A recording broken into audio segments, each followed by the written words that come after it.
Neighbors in the southeast Portland neighborhood say rats are invading their homes. They're pointing the finger at one house in particular. Our Valina Jones spoke to neighbors and the county about these issues and really what's being done about, what is it, kind of a gross situation. Yeah, they say it's gross, it's smelly, and they're really quite frustrated. Now, neighbors say this home is not only an eyesore, they claim it's also a health hazard for those living in the area.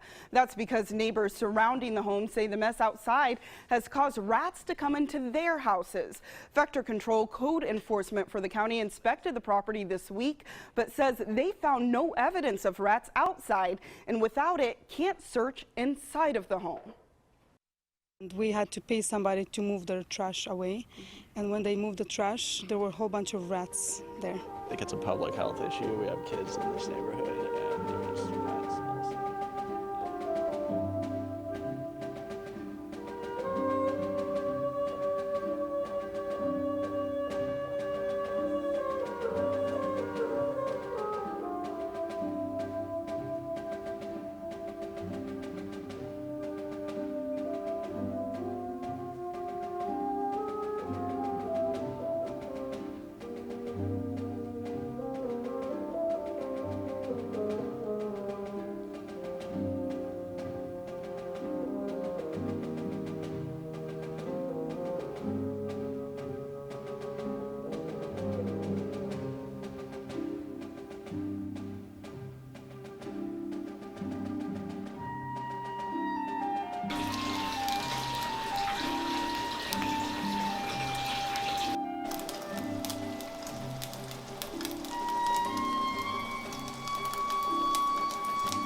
I'm so excited for this.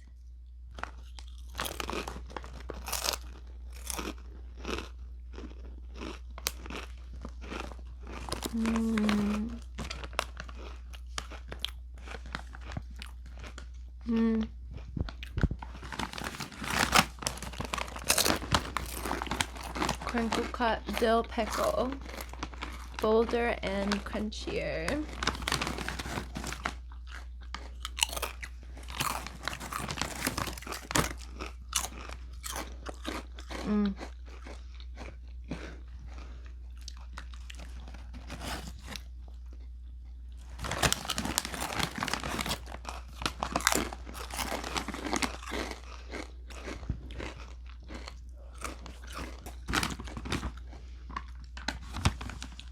I can't wait for this ramen.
I just totally can't find the thing right here.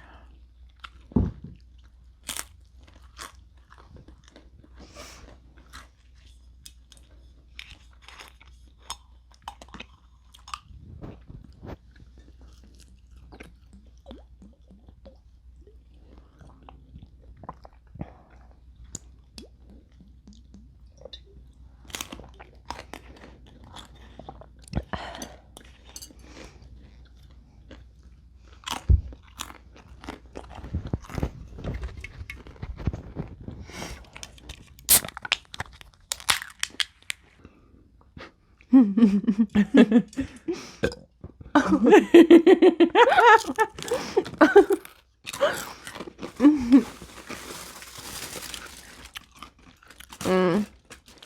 old pizza.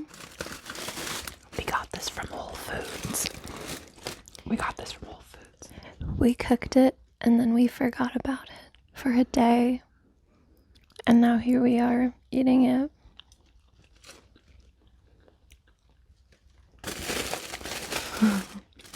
I'm really hungry. I haven't eaten. So I'm a full-time Depop reseller, and I occasionally will trim weed and house sit and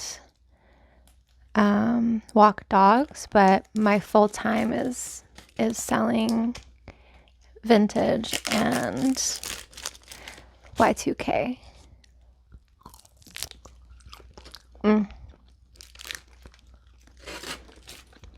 Whole Foods does not miss.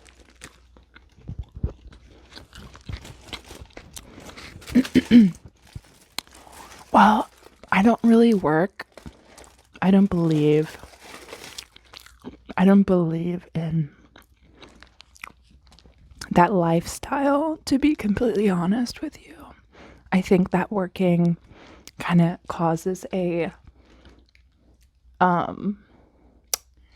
existentialism in the individual, and I believe in the Rousseau method, which we should all be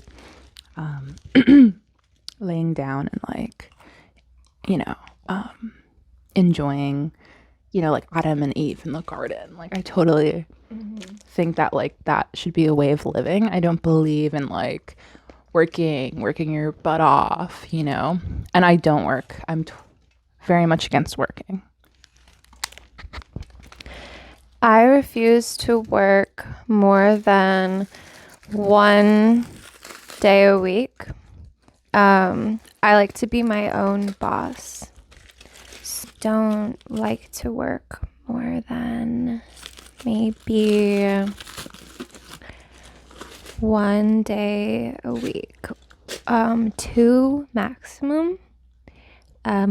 Yeah, we really were just put on this earth to hang out. God does not want us to be working all day, every day. And it really is just like an American capitalist idea that we should work until we retire or die. And I refuse to participate. So I completely agree. I think like labor is, when I see people laboring, I kind of question like, do you understand that there are other avenues of existing in a market where it's a marketplace of ideas, and it goes back to a voyeuristic, paternalistic view of the boss, which acts as the paternal other.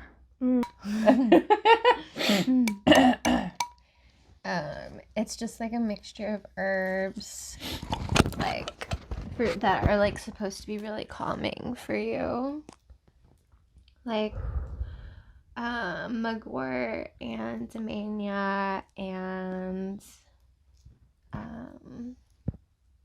like just like a bunch of those kinds of things. So I think there's like passion flower in it too, which is supposed to be really good for anxiety.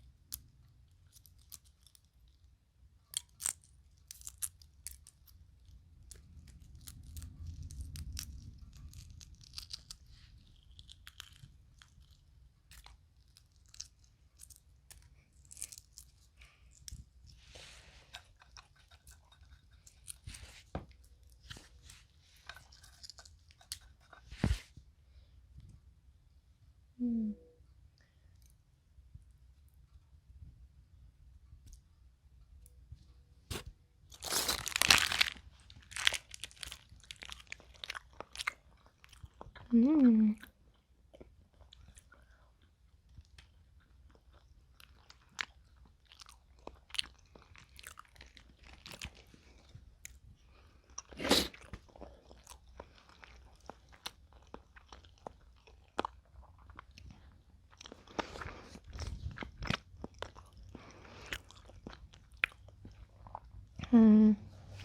I love hard-boiled eggs.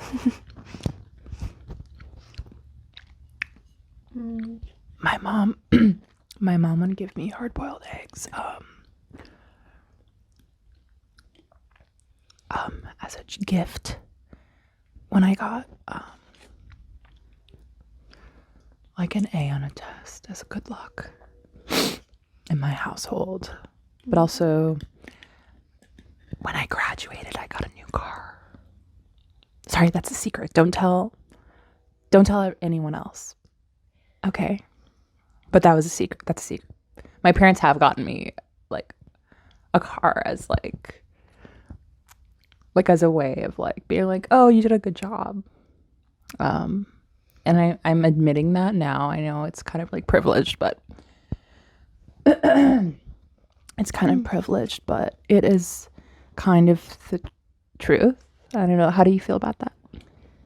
I mean, honestly, I like can kind of relate to that because like I didn't tell anyone this like for like ever. I've never told anyone this, but my parents like paid my rent for a really long time before they cut me off because they said I had to get a job. And now I don't pay rent. I just squat because I don't think like it's ridiculous that I should have to do that. But yeah, for a while my parents like paid my rent like for a few years. So yeah, I get it.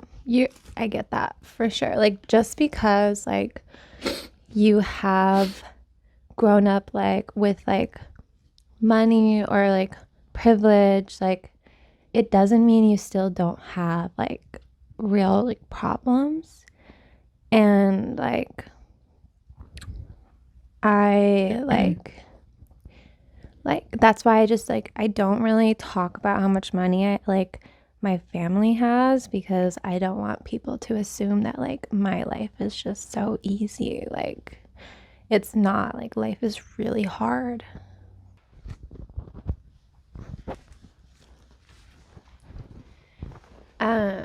But yeah, this book, like, it really helped me get through, like, so much, because it's the first time I, like, felt, like, really seen, you know? Like, just because, like, I grew up a certain way, it doesn't mean that I, like, don't suffer. So yeah, I don't know, I just literally could open up any part of this book and it will like speak to me. Like since adolescence I'd vacillated between wanting to look like a spoiled wasp that I was and the bum that I felt I was and should have been. Like I have that duality as well, and like I know like you probably feel like somewhat the same way. But yeah, it's like,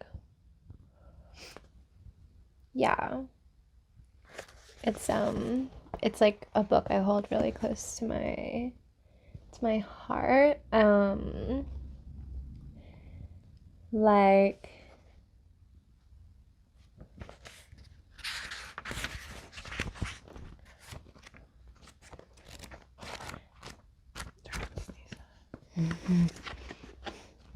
Oh my god, come on. Never mind, I'm not gonna sneeze.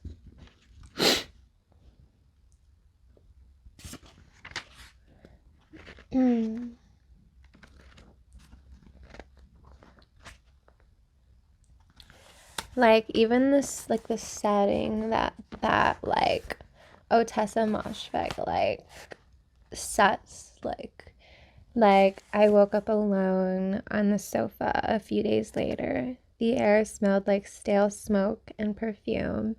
The TV was on at low volume. My tongue was thick and gritty, like I had dirt in my mouth. Like, I feel like that every day when I wake up. Literally so pivotal. I would like to share, I'm gonna look at my phone for this. One of my favorite one of my favorite quotes by Karl Marx.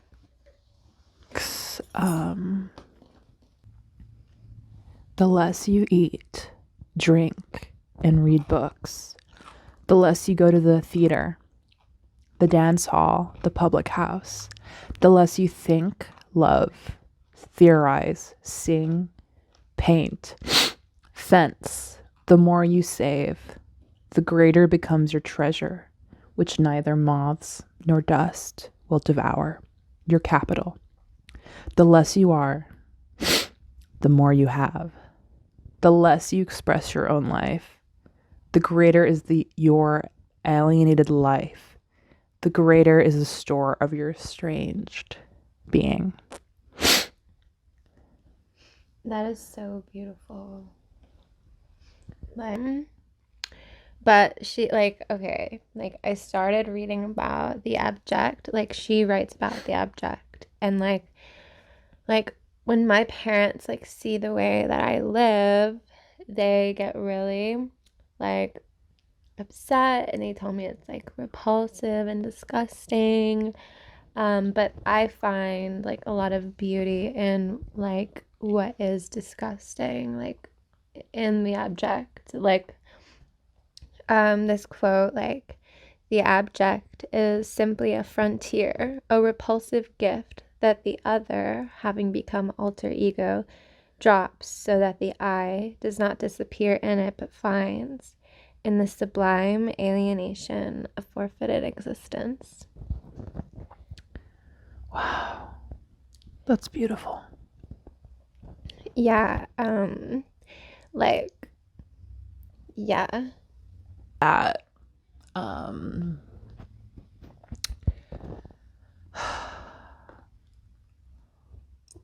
you know, with women, it's kind of like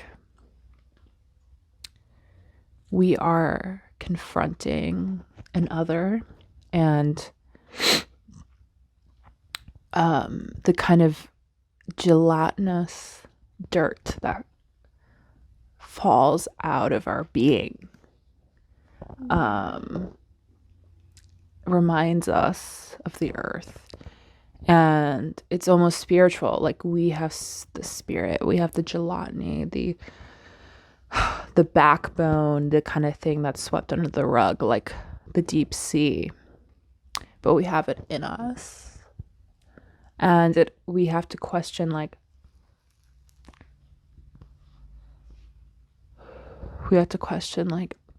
are we just more spiritual? Are we just like men? Have they run away and they try to find themselves? But for us, we're chasing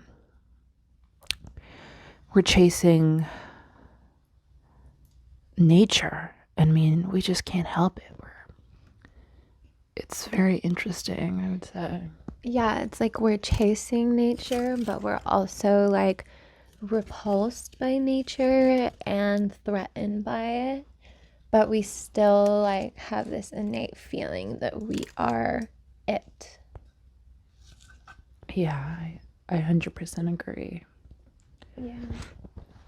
We might seem crazy, like, but we're free and we're not, like, a cog in the machine. You know. Yeah, we're in charge of our lives, and yeah, like, yeah, we're in charge. Like, we're like, yeah. Yeah. Yeah. Just a ride, you know. Yeah, like, we're just here for the ride.